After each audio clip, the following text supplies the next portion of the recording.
Hello again, YouTube. This is DJ Vendetta. This is the second episode of my tips for people that want to get into van dwelling.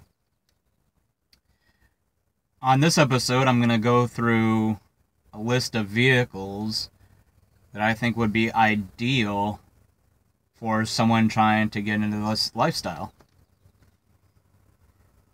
Mainly, this list is for, single people. Not so much for couples or, people with children. Because really I don't have a whole lot of experience in that, and I don't think I'm the leading authority to give that advice because I haven't experienced it. So,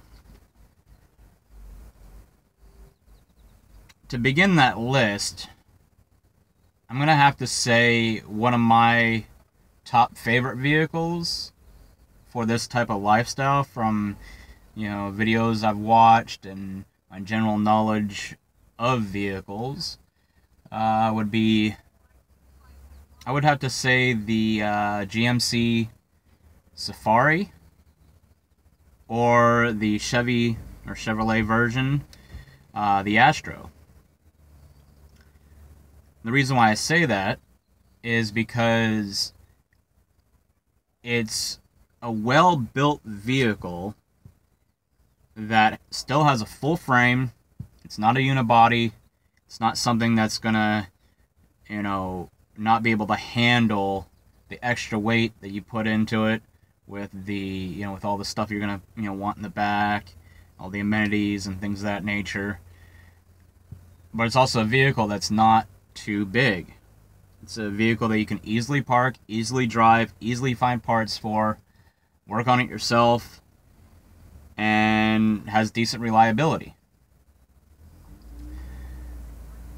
And you look at Into the Mystery 13, he has an Astro, and he sure seems to love it. He's had some issues with it, but it was also a high mileage vehicle, and when you get into a high mileage vehicle, you're going to have problems with it. Yeah, you're going to save money on the initial investment of buying it, but you're going to probably run into some issues of repairs. And depending on your mechanical know-how and abilities, that could, either be not that big of a deal if you can work on it yourself, but if your abilities are not that, good, then you would probably want to go ahead and get a vehicle with less mileage, so then that way you might have less problems. There's always lemons out there, right?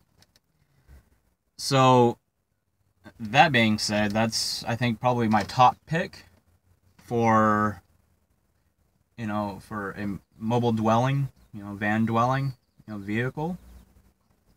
If you want something a little bit bigger, then I would probably suggest something like the Ford E150, the Dodge Ram van, or the Chevy Express, GMC Savannah, all in the 1500 class.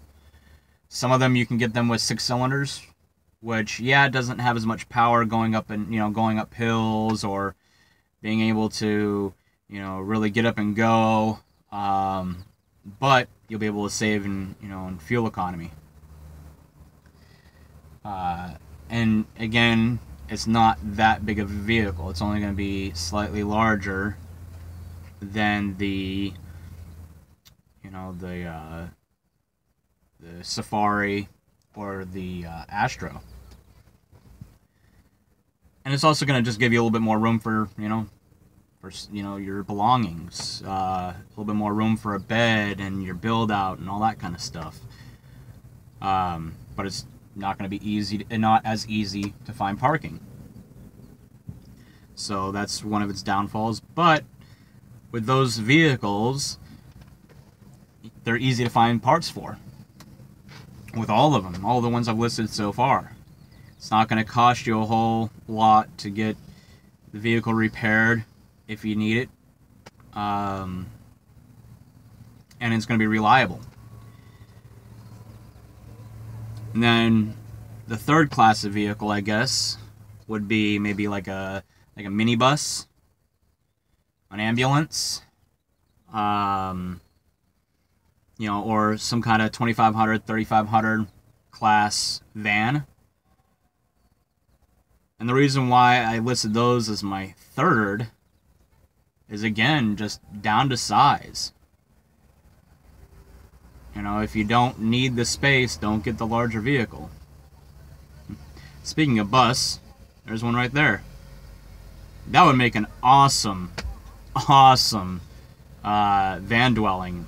However, it's going to cost you in fuel, it's going to be harder to park, just all that kind of stuff. But if you had the financials to be able to do the build out in that thing, that would probably be pretty amazing, especially with all those windows. Imagine the views you could have. Obviously, you'd have to block them out at night, or if it's cold, if you're in a cold environment, or you're in a hot environment, having all those windows wouldn't be a good thing.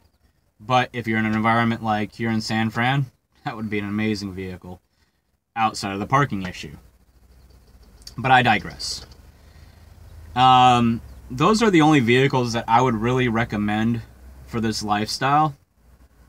Mainly because, again, they're not too big. Well, with the first choice and second choice, you're going to get decent fuel economy.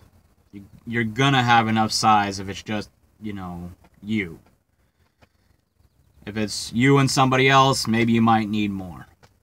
You know, so maybe you could go with something like an ambulance or a small, you know, Class C or Class B motorhome, something of that nature.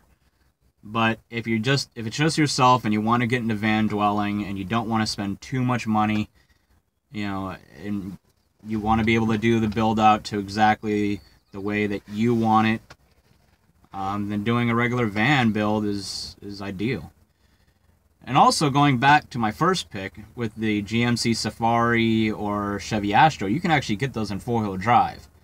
And there are lift kits out there for them. They're not crazy lift kits, but you know, they're lift kits nonetheless, and you're able to, you know, put some nice tires under them and being able to do some off-roading, and you're out there in a smaller vehicle doing off-roading, exploring, and you're doing it all with your home. All in one vehicle. That right there, I think, is amazing. You know, in retrospect, you know, there's been certain times that I wish I would have bought one of those vehicles rather than my ambulance. But at the same time, I like my ambulance. I like the mid-size aspect of it, because eventually, like I said, I wouldn't mind having a female friend, girlfriend, however way you want to call it, with me on my adventures. I think it'd be a lot of fun. You know, and then again with my dog, you know, having the extra space for her, because she is a larger dog. You